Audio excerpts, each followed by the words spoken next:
Yeehaw! Welcome back to a certain snack where life is too short to be serious. All right, it's been a weird morning, and the cannoli cookie disclaimer isn't completely correct. It doesn't have the powdered sugar on it, but I didn't want to push it. When things kind of are iffy, you just don't keep pushing, right? So my guy, the general manager, who's usually in there in the mornings, was not there today. Don't know the circumstance. I hope he didn't quit. We'll see next week for sure. But looked like they had a new girl in there learning the ropes, and so she mixed up my order a bit, and so they had to fix that. And then when I noticed the cannoli didn't have powdered sugar on it, I was like, we're fine. I mean, it's powdered sugar. It doesn't add much flavor to the cookie as is. And honestly, the cannoli cookie is nothing like a cannoli. And cannolis, a lot of them don't really have powdered sugar on them to begin with. Like, it's just that nice pastry shell with the filling and the chocolate chips. But to me, it's just nothing like a cannoli anyway. So anyways, we're gonna go ahead and get into this lineup. What kind of frustrates me is, Crumbl used to, keyword used to, claim this honorary title of unique lineups every week, but we see like 2 or more cookie flavors repeated in a lineup later on. So cannoli and cookies and cream, and I hate cookies and cream, they were in the same lineup 6 months ago in January.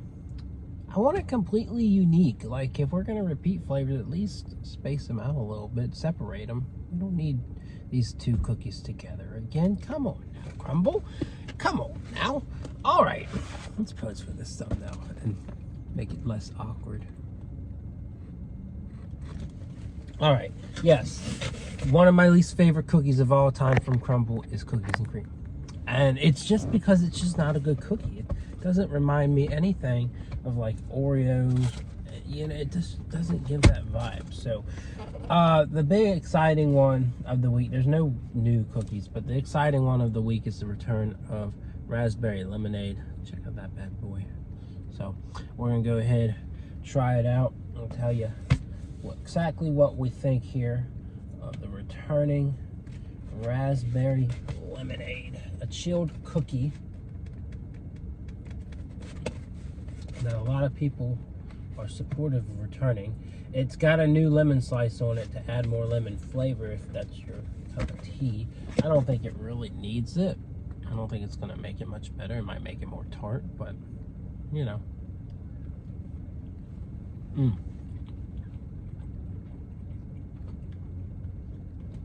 I really like the zestiness of it. A little bit sour, very fruity. You can taste that red raspberry in there too. Very good cookie. I still think, I wouldn't ever give this like a 10, but it's very solid, right? It hits the notes right. Maybe just because like chilled cookies have a little bit of a slight dry factor to them, and it's really got to be the super game-changing flavor. And this one is very good. Like, it's amazing. 8.5 any day. But yeah, where are we going next? I think we'll go to blueberry cheesecake. My one issue that I always have with blueberry cheesecake is it doesn't have enough blueberry jam, right? And we can take this and kind of spread it around some, kind of make it a little bit more balanced. But yeah, I mean, I don't know if your blueberry jam costs more than any other jam, but it's never enough. But it's still an amazing cookie, right? The flavors of the graham and the cream cheese and cheesecake icing, or frosting, it's all very delicious. So I'm cutting me a piece real quick, and we're gonna try it yet again.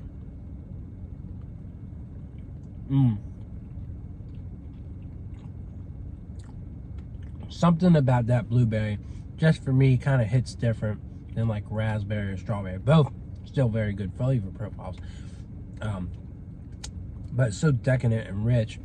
And while I do think they could use more blueberry jam, to be across this cookie, I still think it's just amazing and perfect with the amount you have. And you still get a good amount of blueberry.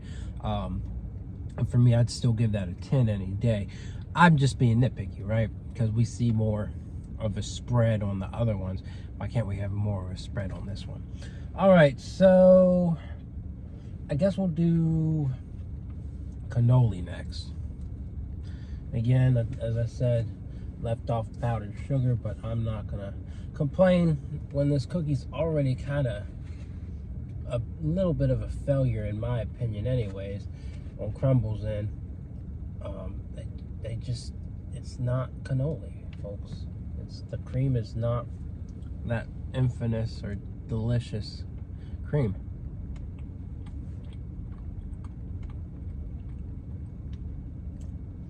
I will say that tastes a lot closer this time. I know they're going to say they didn't make any changes, and that's fine. But that does taste a lot closer with the frosting in there. So I will give them credit. Let me get one more little bite there. I think, you know, last time that was my big issue, is the frosting didn't really give off that type of vibe. Of course, you can't really make a cookie compared to the shell that they use, but definitely tastes like they tweaked the icing some. I'd still give it like a 7.5. It's good. It's nice and soft and not too sweet, and there is like that slight ricotta cheese type of flavor to the frosting, but it's not quite there. It's not quite as good as a cannoli. So 7.5 works for me. We'll go to Golden Oreo. I'm doing everything I can to avoid cookies and cream. I just, it makes me mad just thinking, looking, talking about that cookie. Oh, and before we get there, before we get to this Golden Oreo, I just want to say thank you to Crumbl. They sent this, why am I blanking out on what type of tie it is? Well, we're going to eat the Oreos, cookies first. By the time we eat them, maybe I'll remember what type of tie it is. All right, oh, a bolo. It's a bolo tie. They sent me an Oreo bolo tie. I wish you could see it in the review, but there's the bolo tie. Really cool. So that kind of goes with the vibe here. Anyways, what were we doing? Yeah, Golden Oreo.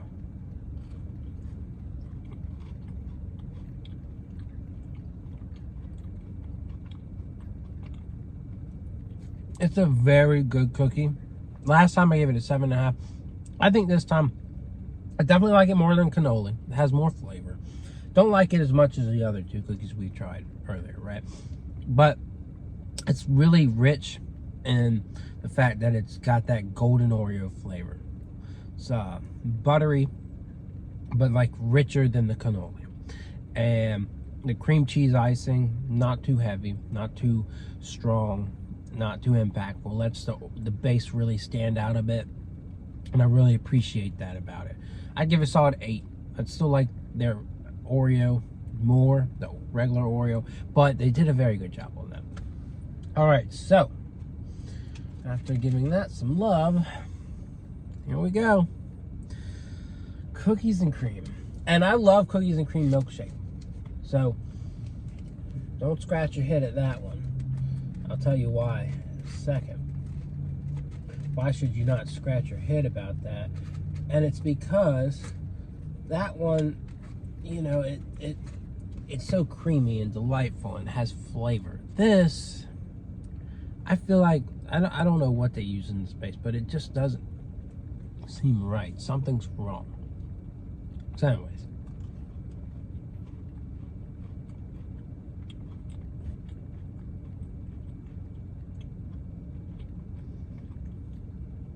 It's dry chocolate and sugar cookies.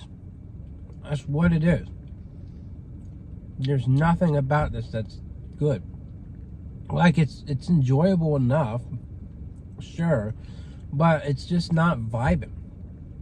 Cookies and cream has to have all these certain metrics to it And this is just not it. 5 out of 10. It's okay. It's not terrible. I don't hate it, but it's just like, meh. Why? Who hypes this up? Who in this world hypes up cookies and cream? It took the longest of time when I started reviewing. It took the longest of time for cookies and cream to come out. And I was like, I'm so excited. And then, ever since the first time I've tried it, it's like, this cookie sucks. It sucks. Like, it's not bad, and like, it tastes okay. That's why I'm giving it a 5. But like, it's just, for Crumbl standard, no, folks, no. If you like it, explain to me why. Anyways, I've got a lot of content that I have done over the past week. A lot of great reviews. Maybe not as big name as some of these other fast food joints, but those reviews are coming, so stay tuned for those. Taco Bell's got some stuff. Burger King's got some stuff. So some new stuff coming. So go ahead and check that out. And other than that, I'll see y'all around. Yeah!